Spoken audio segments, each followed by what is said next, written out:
বঙ্গোপসাগরে মৌসুমী বায়ুর প্রভাবে ঢাকাসহ দেশের বিভিন্ন জেলায় মাঝারি থেকে ভারী বৃষ্টি হচ্ছে।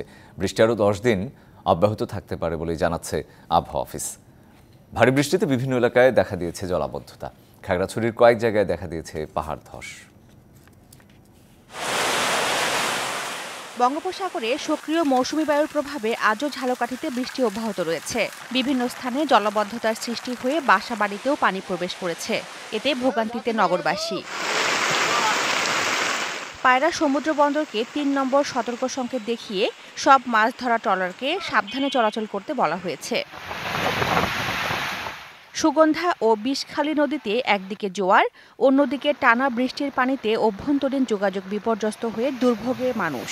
জলাবদ্ধতা স্থায়ী হলে আমন বীজতলার ব্যাপক ক্ষতির শঙ্কা কৃষকদের।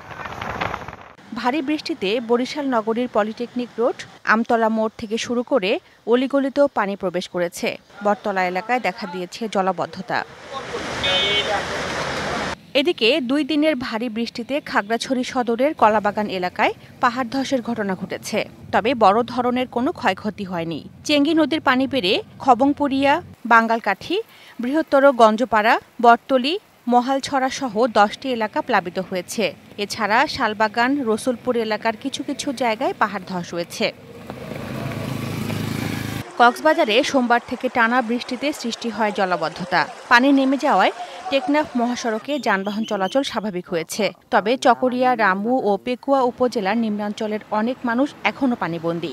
উদ্ধার হয়েছে রামুতে পাহাড়ি ঢলে নিখোঁজ 5 জন। এবার স্বাভাবিক বৃষ্টিপাত হবে। তাছাড়া এই আগস্ট মাসে 1 থেকে 2টি লঘুচাপ তৈরি হতে পারে বঙ্গোপসাগরে। তার মধ্যে একটি নিম্নচাপের রূপ নিতে পারে। 5ই আগস্ট থেকে 10 তারিখ পর্যন্ত সারা বাংলাদেশেই বৃষ্টিপাত হবে। কয়েকদিনের টানা বৃষ্টিতে রাজধানীর কোথাও জলাবদ্ধতার সৃষ্টি না হলেও রয়েছে ভোগান্তি। Tazmim Mimu, DBC news desk.